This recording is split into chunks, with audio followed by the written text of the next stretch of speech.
Well, I want to welcome people back to my YouTube channel. And I have one of the most interesting people that I've met this year, and it's a young year, but having read Into the Nothing, a spiritual autobiography by Gabriel Cousins, who's also a doctor, by the way.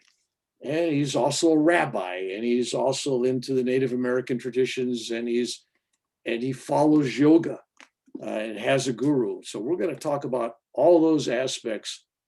I'm in California right now, in the heart of the Big Valley by Sacramento. And Gabriel, you're coming to me from the deserts or the cities of Israel, wherever you're at. Where are you at?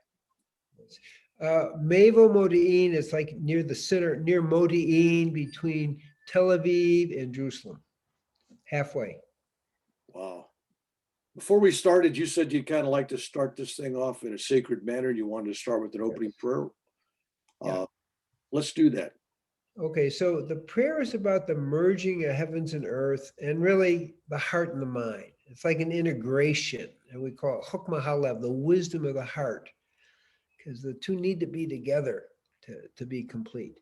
So here's the prayer. V'shem akud kudusha brihu ushinate bi'ilu imu layad shem yuke b'vavke b'yidash l'm Hashem kozriel kolam. Amen.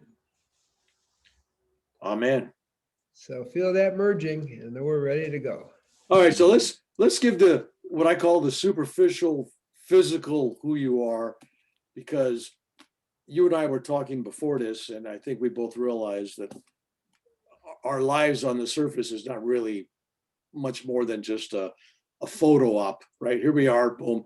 But the real us is much deeper and more complex. And in your book, again, I'm going to hold it up because I think it's worthwhile for people to check out Into the Nothing. You give a pretty detailed account of your life, and people realize that, yeah, you're a human being. You've had losses. You lost your father. You lost your marriage. You lost a brother. I mean, you paid your world dues. And I also know, even though we're in different worlds in some ways, I sense there's a spiritual warrior aspect of you. And me being a Vietnam vet and a combat veteran and all that, people, when I say that, people don't quite understand. They think I'm talking about another combat thing. And I'm going, no, real spiritual warriors fight the inner war. And, yes. and those battles and those wars are the most important thing. So I noticed that when I was reading your book, your war kind of takes place on a gridiron. Well, it's the inner battle. Spiritual life is a much greater battle for spiritual warriorship than playing football, really. Playing football is easy. Spiritual warriorship, you have to go beyond yourself on every level. And you have to keep continuing to go beyond yourself. So what I write in one of my poems is, all I have to do, I'm just going to keep showing up. I don't care what's happening. I'm just going to keep showing up and let that divine urge guide me. And that's key for spiritual life, because spiritual life is not necessarily so easy.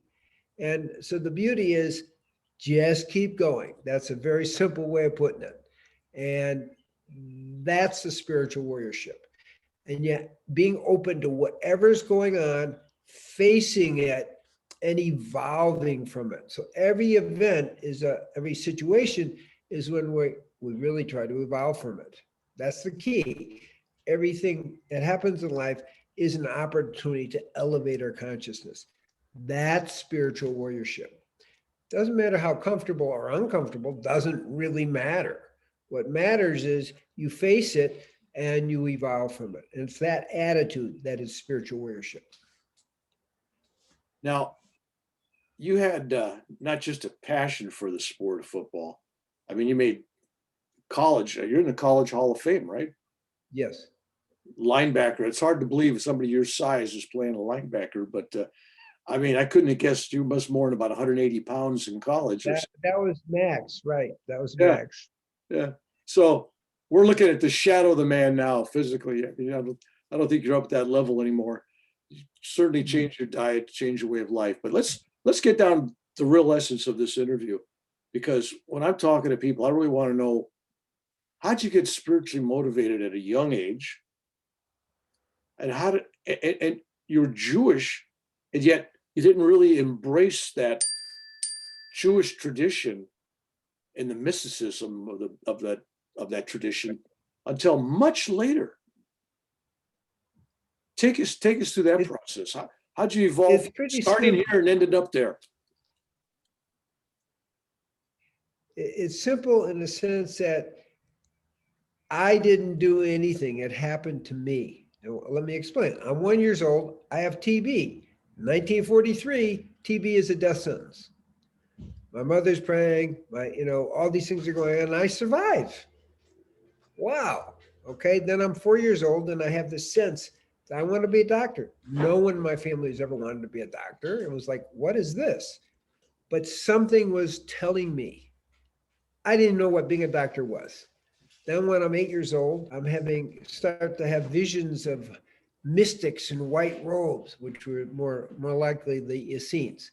But what is that about? Okay, so it's like, and there wasn't, in the late 40s, there's not a lot of people you can talk to about that. Okay, let's be clear about that. And then when I'm 16, my older brother dies, and that really actually launches me into spiritual life.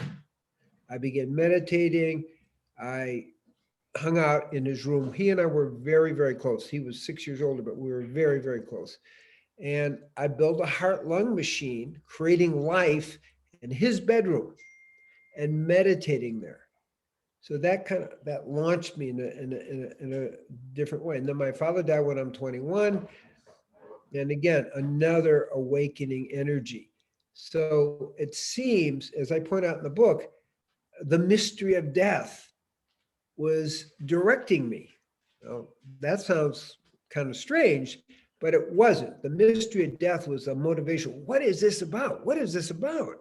And then I met Swami Muktananda at age 33, and I received what we call Shaktipat, which is the awakening of the spiritual energy, the Kundalini. And I had a full-on experience. And when I came back down out of the nothing, it was my first time in the nothing, a little voice rang out and said, you should learn to eat and live in a way that supports the Kundalini. Well, I'm going to follow that little voice. And that's the key. Following that little voice. I don't care how inconvenient it is. So that's what I did. Just like when I was 4 and when I was 16, there's this voice going on. So the next 7 years, I spent, and again, we can call it spiritual warriorship because it probably was. I'm meditating 6 hours a day, chanting 4.5 hours. No one in the ashram is doing that. I am driven to do that. And that's the spiritual worship. I was like, I'm driven and I'm going to do it. Nothing is going to stop me from doing it. And so I have 2 kids and my wife, and we're doing all these things, but I'm getting up at 2 in the morning. I'm doing whatever I have to do. I'm going to do it. So that's the key to that. So over that period of 7 years, I was also working with another Swami, Swami Prakashananda. I'm sharing some of my experiences with, and he says, you're enlightened. You're liberated. I'm shocked. I couldn't believe it because it's like that was the furthest thing from my mind. And then that was in about the 7th year of the cycle. And so then I also went to Muktananda and said, well, the purpose I came for has been completed. You have served me tremendously. And a lot of gratitude, touched his feet, and big smile, and he acknowledged the liberation. And so when you come for what you're doing, when you're done, you're done. So I left. The day I left, he died. Oh, really? Yeah, he left his body. Wow. So that was pretty powerful too, just to begin with. But the point I'm making is everything has its cycle. And that 7-year cycle, age 33 to 40, those are powerful numbers, was the acknowledgement by him and by Swami Prakashananda being liberated. Okay. that's the only reason for leaving. You stay until you get it. And it was after that, then I began doing other things because that's the way I am. So I did a 40-day fast. What's this about? Took me to the edge of things. And on the 40th day, the last 3 days without food and water, a little voice rang out again. You got to listen to that little voice. That's the key. You have to have that spiritual worship that says, listen. And it said, okay, now go to your roots. So until then, I was, as you pointed out, raised Jewish. I was confirmed, top person in the class, all these kind of things, but I didn't know anything. And so because there wasn't a spiritual energy for me, it's like, well, that's not serving my purpose. I knew about purpose. I knew I needed to be on track. I didn't know the details of that. I just knew I'm going to do whatever it takes to get wherever and I don't even know where I'm going, but I know I'm on track or I'm not on track. Okay, so it's kind of a key principle here. And so nothing was helping me in the Jewish world. And then I looked at the yoga world and Swami Muktananda. And then after this 40-day fast, then I got the message from God, because you got to listen. And again, it's courage. It's a, go to your roots. Go to my roots. Okay. I wasn't in a big hurry to do that because I didn't know where that was going to take me. Okay. But then I began that part of the spiritual path. And again, was able to go, my light just went out, was able to deep into that world of meditation in the Jewish world, which isn't necessarily an emphasis, but when I looked at it, it surely was. Yitzhak meditated in the field. Abraham meditated in the fields of Mamre. So it wasn't at all out of order. Okay, so I began seeing the meditators in this, and I had this other angle that I began to experience. Now, here's the thing. It's a weave. No one path besides the liberation part of it gives you the full picture. And not that I was looking, but I was doing what I'm doing. As a spiritual warrior, I'm just impelled to do it. I don't care. I'm going to do it. That's really done. Okay, so fine. I don't know. I'll go and do it. And so then I began studying with different mystical rabbis and learning Kabbalah and really studying the Torah very closely. And wow, I wrote a book. Torah is a guide to liberation. Torah is a guide to enlightenment. Because I was seeing it from the point of enlightenment. Now, oh, wow, I get it. All the messages are there. It just, nobody sees it. So we're going to see it. So that's that part of it. And then, and there's a big overlap between the yoga world and the deeper Torah world, not the beginning part, because they all come to the oneness. Now, the Native American, which I didn't really do until I was 59, that's Sundance and Spirit Dance and Eagle Dance. And the Sundance, you're dancing for 4 days and you're not really having food and water, that kind of thing. And you're part of the group with the spirit tree in the center. The fourth year, I did what's known as the Eagle Dance, which is, I never left the circle, and in the Native American tradition, you put these hooks in your chest. You're tied to the tree. Okay, and for the first 3 years, you just do that for an hour or so. But this is 4 days with these hooks. Oh, you mean this literally, not just. This is literally. Yeah, literal, right? Got the scars right here. Okay, So you have here and here, and then you're tied to that tree. And for 4 days, never left the circle, no food and water, sleeping on the ground, tied to the tree. That's the eagle dance. Now, I have to tell you, I loved it. One of my friends who was a monitor, one of the brothers, he kind of looked at me because I was smiling and having a good time. And he said, yeah, you're really in your element, aren't you? So I have to be honest with you. It was spiritual warriorship, but I was really having a good time. So there's kind of a style, okay? It's like, okay, this is maybe a little hard. It looks hard on the outside, but on the inside, I'm in bliss. So to me, spiritual warriorship is about being in the spiritual bliss where you go beyond yourself. And that's the key. When you're meditating, you go beyond the mind. You dissolve into the nothing. That's what the book Into the Nothing is about. We go beyond the mind. That's going on in the Sundance and this, the eagle dance. I'm just having a good time. From the outside, it looks like, oh, this is really hard. But it isn't. The spiritual warrior is never having a hard time. It's just bliss. And you're at your outer limit. And you transcend that limit. And that's where the bliss of the divine comes. So that's how they tie together. They all take you to the bliss of the divine in slightly different ways. And that's actually kind of how it works.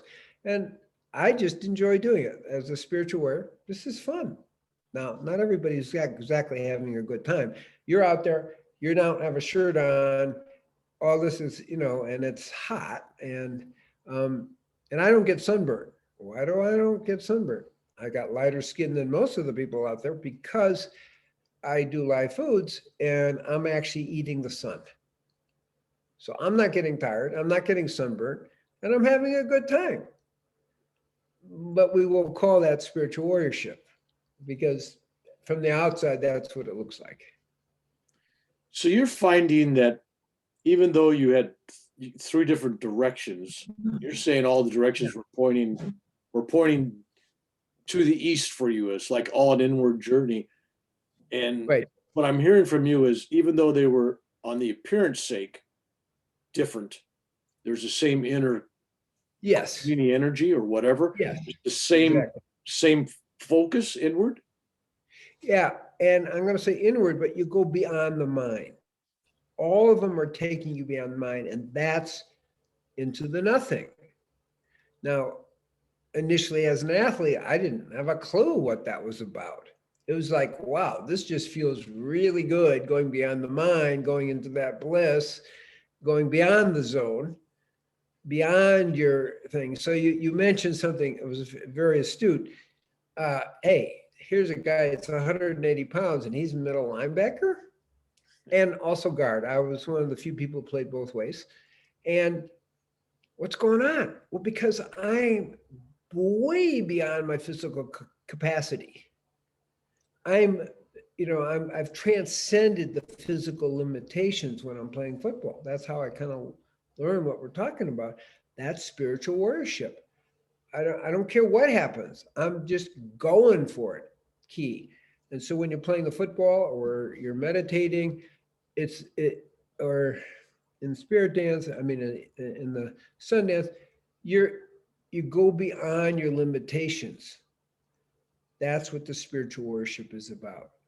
So if I'm meditating 6 hours a day, chanting 4.5 hours a day, serving as a doctor for another 4 hours a day, I'm getting up at 2 in the morning, I'm going to bed early, I'm taking care of my kids, all these things, it's all spiritual worship. Taking care of your kids is spiritual worship too, because I got to be the dad too, and all these things are happening as the challenge. How do you do all that? Just that is spiritual warriorship. So it's pushing yourself beyond what people would call normal or certainly comfortable limits, or definitely beyond your comfort zone. But for me, it was comfortable. The Well, paradigm. I noticed in your book, you kind of go from this doctor trying to find what's holistic, and instead of looking for cures, you're looking for preventative things like diet Yes. and Yes. sunshine and exercise and all that. Is that all part of the same spiritual warrior process? Because you were working, I mean, I'm reading your book and you're working with black gangs in urban areas, big cities, stopping gang wars and everything else. And you're going off working in clinics and you're working nonprofit organizations. And then you're into, growing organic food. I mean, there was this whole progressive journey. Yeah. At the time, did you see that as it ended itself, or when you were on this journey, was you viewing this as this is flowing to something else? I mean, I'm trying to figure out the mindset here, or just as you said earlier, maybe just things you just followed, because it felt like it was Yes. almost a flow, like this led to this comfortably led to this. Sometimes it was rough, but it always kind of led downstream back to the ocean. It definitely, your perception is accurate. There was a flow as it guided me from one thing to the other. And I just went with the flow. What's key? Gotta be having a good time. Now, of course, I'm talking about it, in a what people would consider difficult. But when you're having a good time, it's never difficult. And that's the key. So whatever physical thing, whatever, you go beyond it. I mentioned I also had a hernia operation without anesthetic. And it's like, I don't know why I did that. I just decided if I'm the meditator, I'm this yogi, then I should be able to do this. So I just did it. The doctor had a hard time with it, but so it's always challenging yourself. That's part of the spiritual warriorship, is challenge yourself. Can you go a step further? So that's kind of a style, a lifestyle in that way, if that makes sense. Yeah. So I'm getting a feeling that you're still challenging yourself. There's still new laying ahead. Oh yeah, You're not even where you're going. I mean, it's like I'm figuring that you're not really. Well, here's what I want to. I don't see you laying down tracks like here's the direct. no. You're still flowing. I'm just going with it. So I'm working up at age 77. I'm working up to 1,200 push-ups every few days. Okay. All at once. Yeah. When I was 20 and a football player, I was doing 70 push-ups. So I'm always pushing my limits. That's my fun. That's the spiritual warrior fun. Okay. I know that's a lot, but it's I like it. So you're more physically strong now, because I'm looking at your old diet where you're eating heavy meat and stuff to play football, and protein and carbs and all that stuff.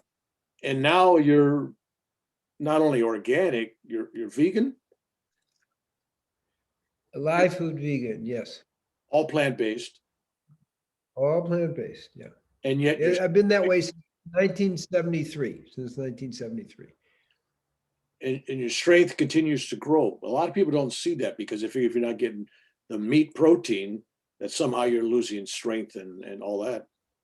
Right. Strength is to continue to grow. I mean, I've gone up to I get up to 100 pull-ups, as I mentioned, 1,200 push-ups.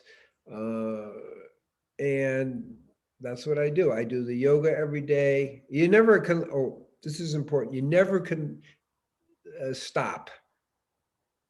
You have to keep going, because if you don't, then you lose your strength and you lose your ability. So we're talking about strength, flexibility, okay, and endurance.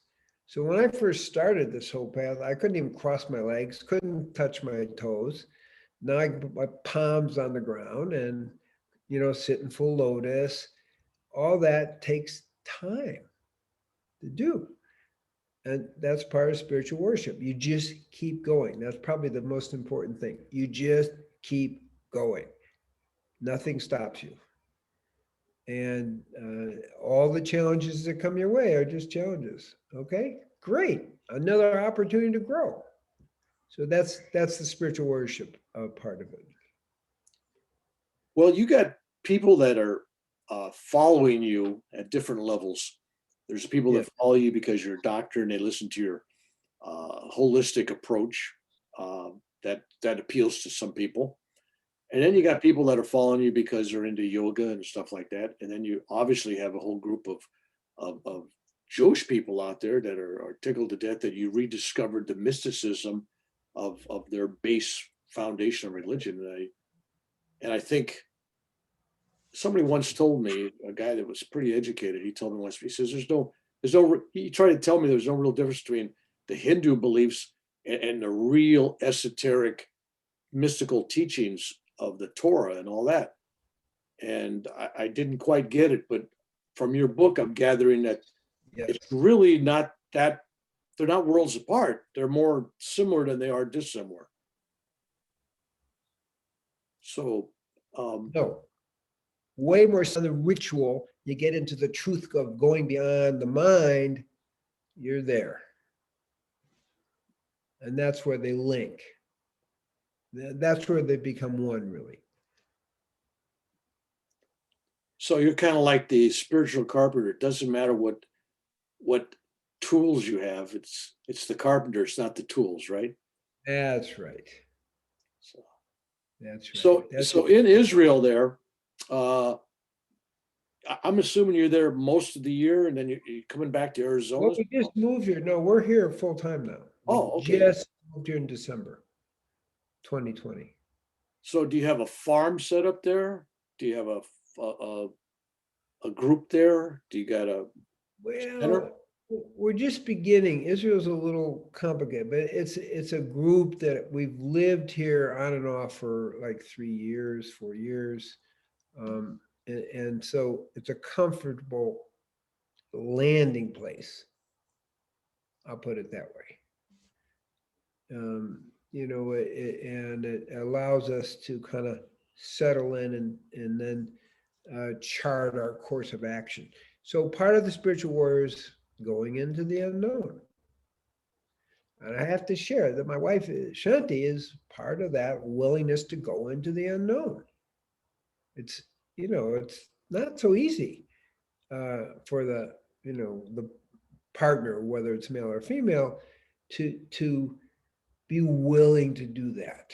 And so I'm blessed that I do have someone who, she's a total yogi and she's willing to go there with me.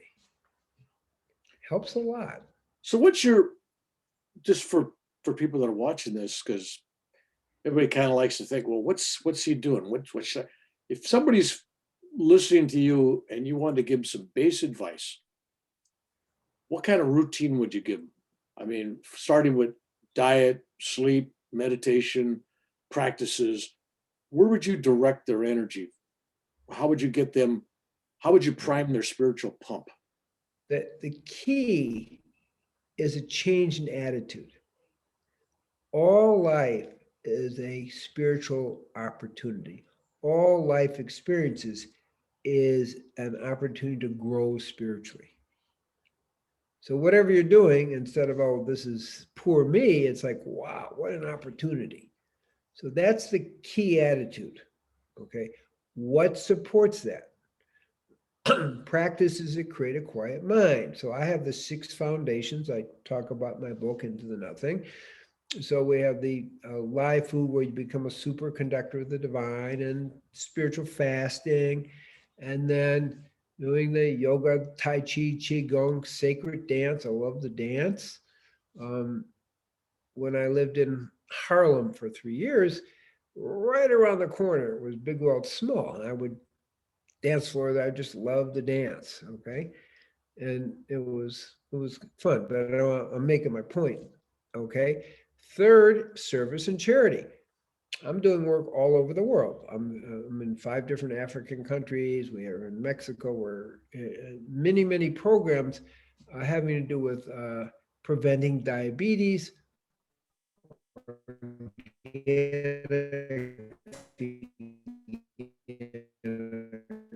we're kind of losing a connection there. You're I mean, there's one over Virginia. Where else do you have water? Connection? Are we connected? yeah, there was a little glitch there. Okay, so like in Nigeria, there was a orphanage for girls, and they didn't have water. So what did we do? We created a well. So we kind of do very practical things.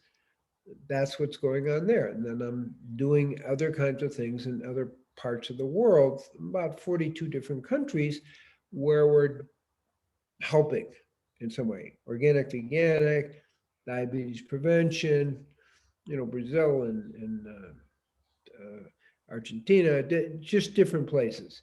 So that's a part of what I do, okay? That kind of inspires and uplifts people. And wherever I go, I'm always doing meditation as part of it. Most people can get the importance of meditation. So that's kind of how it works. Everything winds together. But so service and charity. And then the fourth is working with a spiritual teacher. Now, I did work with a spiritual teacher. Now I'm the one people are working with. And then as much meditation as possible. I'm meditating an hour twice a day, which is working after many years at 6 hours a day. And then as much Shaktipat as possible. Now that's the transmission of the spiritual energy that can awaken what we call the Kundalini or the Ruach HaKodesh or the Holy Spirit, depending what tradition. And once that's awakened, then it evolves in people and helps them really wake up spiritually. So that's a way of life, is the way I'm going to say it. I kind of, in my book, I talk about it as a holistic way of life that takes you to liberation, because you're working in all the multi-dimensions. And then I add the Sevenfold-Peace, and the one particular part of that, okay, peace with the mind, peace with the body, peace with the body, peace with the mind, peace with the family. So I do have a big emphasis on relationship. Relationship is a spiritual path to liberation. When I marry people, it's like you're entering, if you so choose, a path that can take you to liberation. So, okay, and then peace with the community, and then peace with all the cultures. Native American, Mitakiwasan means peace with what we call the living planet, the plant world, the animal world, and the human world. And then peace with the ecology, and then peace with God. So those are the different dimensions that I emphasize at all levels. And so it's very holistic in that way. And you're still practicing medicine, or is that just No, and everything else? I'm doing it among other things, yes. Okay, so basically you're down by what, 6 hours of sleep at night or something? I mean, I try to get 7. I don't always work out, but 7 is a very good number. Very good. All right. As a spiritual athlete, I'll just say that you can feel okay with 6, but actually your reflexes aren't quite as sharp. Nothing's quite as sharp, but the research shows 7 hours, you're really full on. So that's my goal. I don't always reach it, but that's my goal. All right. So if people want to come to Israel or they want to get in contact with you, do you have seminars or workshops or online, now that we got the COVID, do you have online workshops or anything? Sure. I actually have a variety of workshops. I have a community called the Tree of Life community, and people who choose to participate, they get, all the videos and all this, that, and the other thing. But they also can come, like later tonight, what we call Alive with Dr. Gabriel. And then on Monday night, we have what we call Shakti Hour, where, the people ask spiritual questions and so forth. And then I also do a Torah, what we call Parsha, a section of the Torah each week that I do in depth. That's one level. I also have a meditation retreat every month. Okay, Friday night, Saturday, Sunday, we're meditating 3 hours a day, 3 separate times. And actually, this weekend, we're doing it, the 12th, 13th, and 14th. So I have that once a month. We also have spiritual fasting retreats and a 0 point, which is what we call yoga of the mind or jnana yoga. So those are the basic workshops we're teaching, and I'm doing a lot of internet. It's kind of fun to do it on the internet because you can reach a whole lot more people. They don't have to travel. It's not such a big deal. You don't have to house people. It's actually kind of good. So, but those are the basic kind of workshops, and then giving lots of talks in different ways. So it gives people an opportunity to grow physically, emotionally, mentally, and spiritually. So that's kind of ongoing in that way. And then people ask me spiritual questions and things like that. So, but that's the framework for people. And then they can choose at what level they want to participate, right? Because it's one step at a time. People have to go at their rate. Otherwise, they get discouraged. So that's kind of that is kind of the overall picture, particularly now with basically the COVID mentality. It actually works pretty well over the internet because it's worldwide. Then I don't have to come to you physically. But Speaking that's what I'm doing, and I'm doing that every week, every day, all the time. speaking of COVID, which we're in the middle of basically a lockdown here in California. I noticed Israel's got the shots out there. They're immunizing people. You guys are making real progress. But everybody's talking about the medical aspect of that. And we're not going to go there. Even though you're a doctor, I could ask you. Right. Thank you. I'd rather ask you the spiritual implications of this worldwide.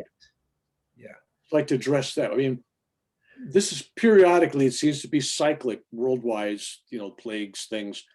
Yes. Was it teaching us? What do we get out of this positive? We see the negative, but is there a positive on this as well? Well, it's a major spiritual test for most people. A lot of people are contracting in fear, anxiety, shutting down. Other people are like, okay, this is really exciting. This is a very huge spiritual test. And can I be at peace with it rather than at fear and anxiety and contraction? Major spiritual test. So that's kind of on the one level. It's kind of tricky to say, oh, this is God speaking to the people. So I want to be kind of careful with that.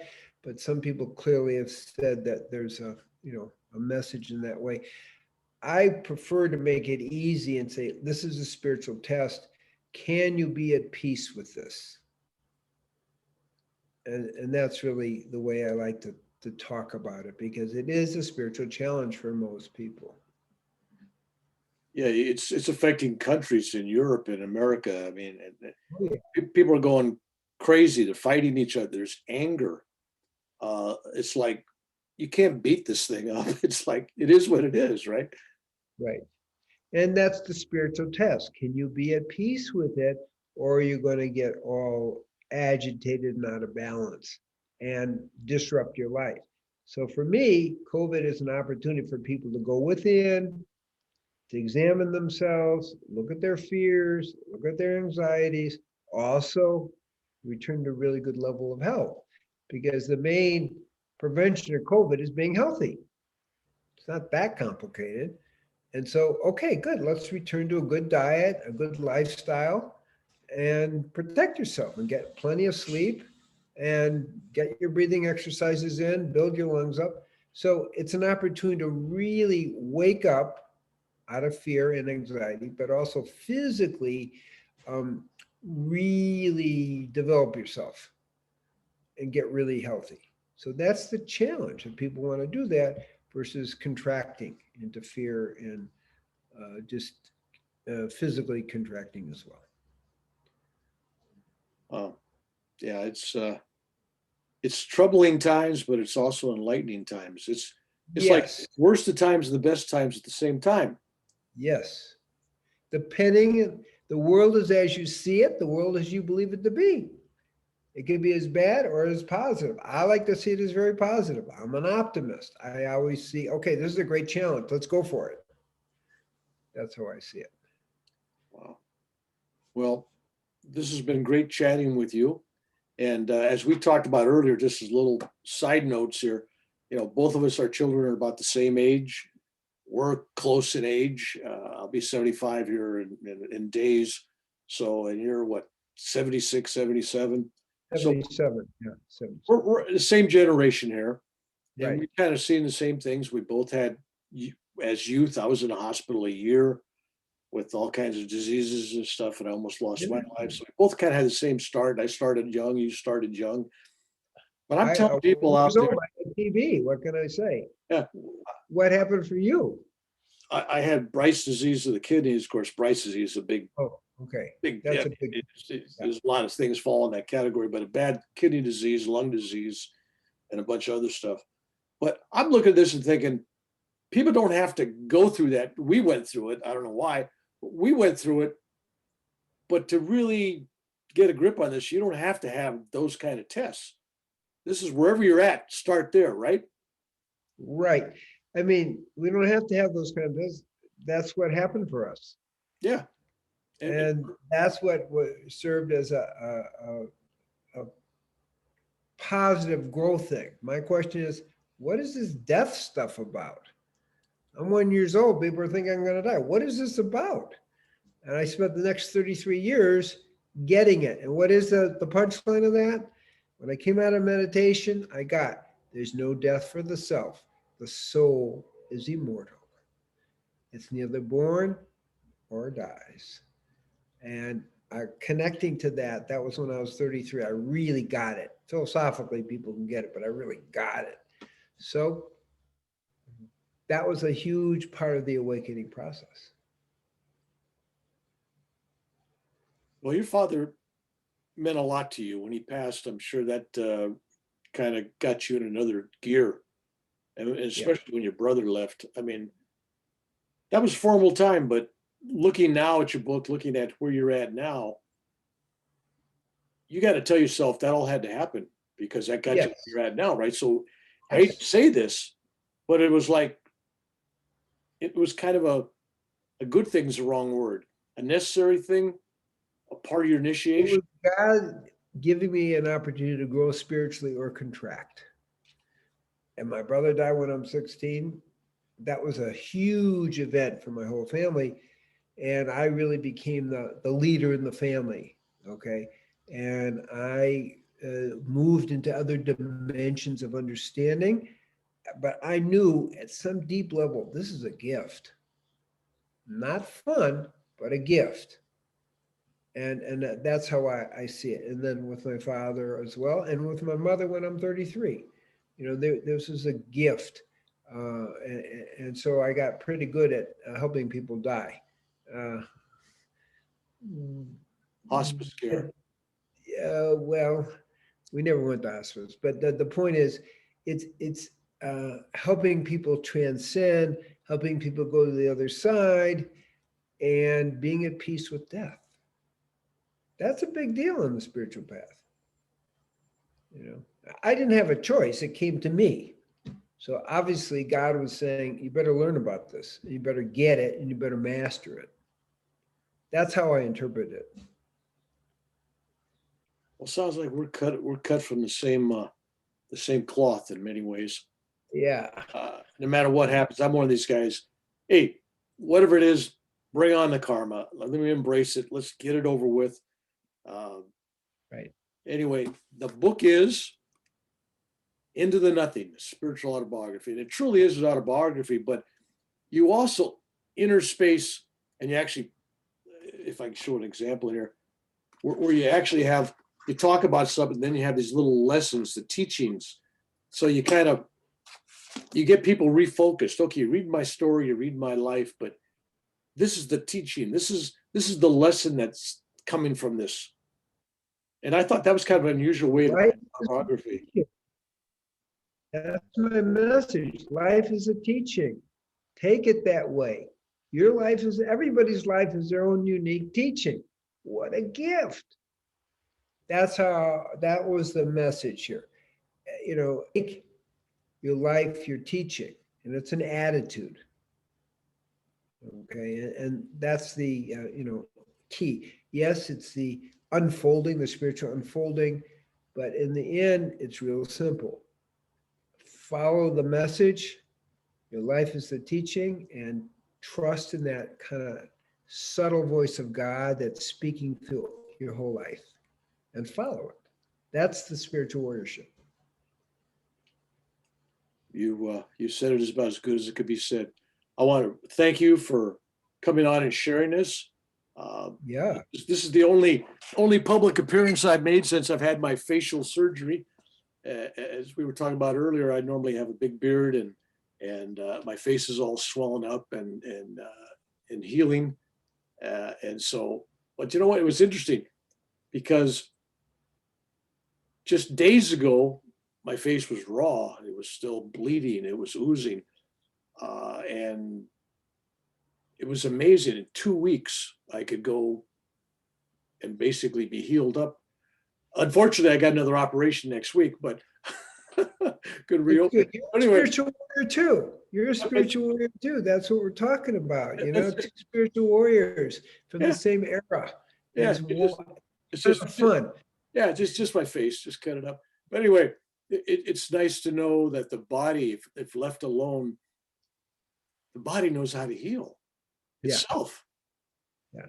I mean, you as a doctor discovering, maybe I'm not doing so much. The body's doing it, right? It's healing, right? Or not healing. Starting and here, right? I describe in my book all the different physical traumas, brains are drained, this, and we get through it if we have the right understanding to grow from it. So it's good. I mean, I appreciate your interview. It was really good. I really bless you for being so perceptive and the quality of questions you asked. I really appreciate that. And so I got to thank you for that, and bless all the listeners as well. And may everyone really be inspired to be that spiritual warrior to take our life experience and transcend spiritually from each of the experiences. That's a good way to end. And I'm going to post a bunch of information down below on this video description with your website, the book, and any other pertinent data I come up with. Again, just as we go off into the nothing, it's on Amazon.com, pretty sure, and it's probably on Borders and a bunch of other ones. It's in all the bookstores. Yeah. Is it in the Amazons in Europe, like Germany and Italy? And as far as I know, it is around the world. Yes. Okay. All right. Thank you, Gabriel, for spending the morning with me here as you go into your evening and you got things to do. We will talk again. Next time, I'd like to talk to you about diet for diabetes and some of these things like that. So for those people that are really interested, send me a message, post on here for comments, and go out and get the book. God bless. Thank you. God bless you. And thank you for your great interview. It was really fun playing with you.